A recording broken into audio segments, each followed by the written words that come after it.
Hello class and welcome to week number 3. Hopefully we're starting to get the hang of the setup of this course and how we work through assignments. I know it's a little bit tricky and that's why I continue to do these screencasts for you. So let's take a look at lesson number 3 and we'll focus on a few of the other assignments that we're going to be seeing. Maybe go into a little bit more detail here.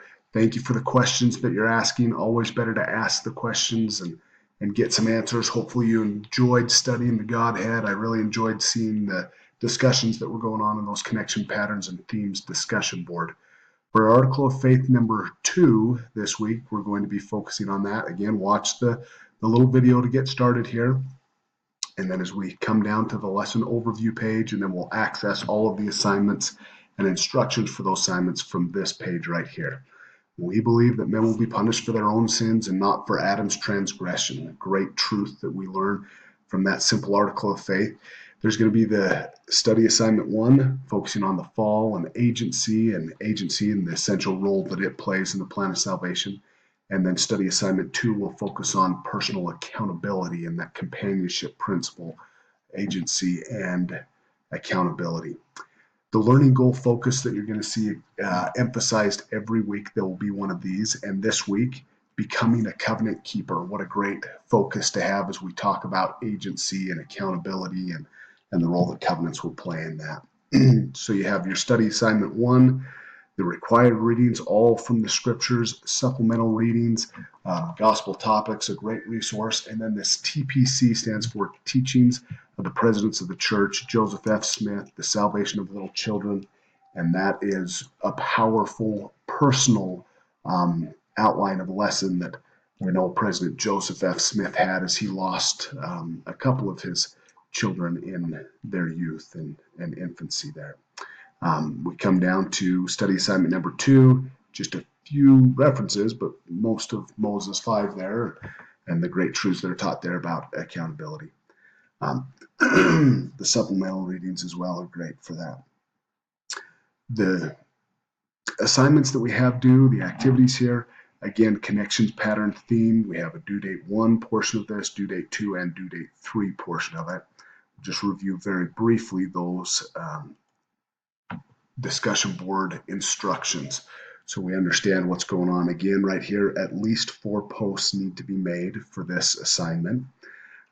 As we go through and study, your first post that you're going to make is going to be based on the first study assignment.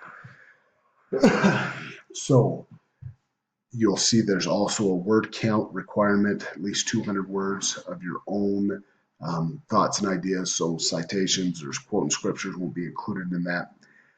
Where it says, again, these discussion threads, just in your title of the post there that you make, explanation of key elements, events and scriptures, personal relevance or message to the world, and then we can continue to make posts going that way. That is a due date 1 assignment, so that'll need to be done by Tuesday night.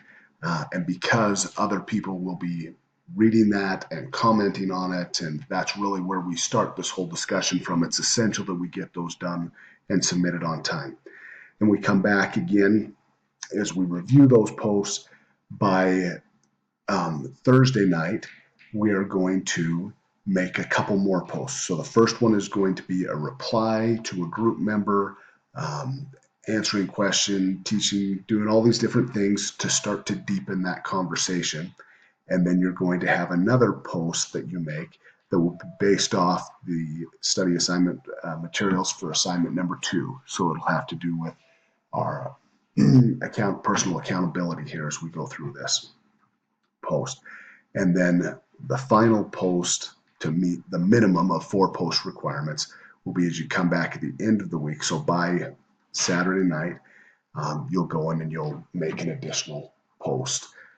You can make more than these posts, but those are the 4 required ones. Only your initial post for study assignment number 1 needs to have a word count with it. The rest of them don't need to have a word count. So we'll go back to the page, the lesson overview page. The summary paper, I just wanted to take a minute and go through this a little bit. You can download a blank copy of the summary form, and it looks like this here. So it's just got the article of faith. You'll actually copy and paste, put that in there, type it out, whatever you want to do, word for word, make sure you have it. Then there's these three sections. Well, those three sections, explanation of key events in scriptures, personal relevance, and message to the world. We understand what we need to do with that as we come back and look at the instructions here. And so when we see explanation of key events in scriptures in that portion of that paper right here, we will be answering these two questions. You'll need to make sure you meet the word count and include that word count in there. And then you'll move on to personal relevance. Why do the truths of the restored gospel matter to me personally?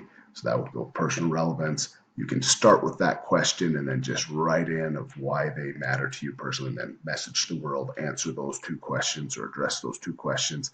Again, each of these sections do have a word count requirement that should be there. And then you would submit that assignment by following the link there. It's a Dropbox assignment.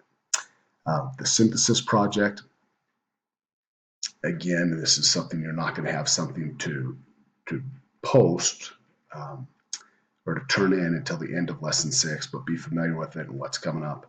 You can click on that for the instructions again if you want. I wanted to spend a minute and go over the end of week reporting and just this binder idea. If you haven't taken the opportunity to click into the instructions on creating your binder, please do. This isn't something that you're going to turn anything in until the end of week number 7. And so we do it at midterm and then at the end of the term. But if you're wondering what you should be keeping in your binder, these assignment expectations and instructions will tell you what you're going to turn in. And so if you come and follow through this, you're going to understand exactly what you need to have. Those lesson goals that we talked about, keeping covenants, restoration perspective was last week, keeping covenants this week, and we'll see these others come up in future lessons. You'll need to make sure you have different thoughts that you have shared, discovered, identified, saved in that somewhere. So you really can make this a copy and paste of previous posts that you have made or assignments that you've completed. You'll need to recognize that you're going to be pulling stuff from the discussion boards and synthesis projects and other things. So please, please, please take an opportunity to look through this and you'll know what you need to be keeping in your binder. It'll make those assignments in week 7 and week 14 very, very easy if you look at them now.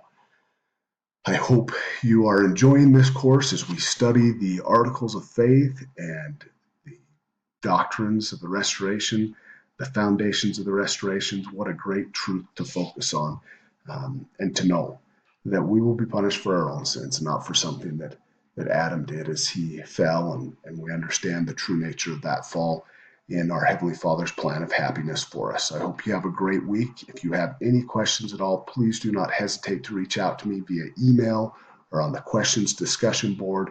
Really enjoying, again, your testimonies and your thoughts as we go through this course. Hope you have a great week. Thank you.